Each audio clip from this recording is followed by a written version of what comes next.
బ్రహ్మదేవుని యొక్క మనోసంకల్పం చేత నిర్మింపబడినటువంటి మానస సరోవరం అనేక పుణ్యనదులకు జన్మస్థానం. సమీపంలోనే కైలాసగిరి పార్వతీ పరమేశ్వరుల యొక్క నివాస స్థలం. ప్రతి ఒక్క హిందువు దర్శించాలని, జీవితంలో ఒక్కసారైనా దర్శించాలని అనుకుంటారు.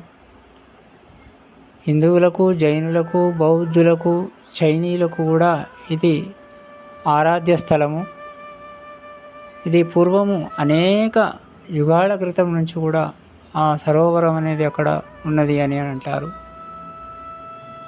గౌరీదేవి కూడా అక్కడనే స్నానం చేసి శివుణ్ణి మెప్పు పొంది వివాహం ఆడిందని అంటారు. అష్టాదశ శక్తిపీఠాలలో కూడా ఈ స్థానానికి విశేషం ఉన్నది.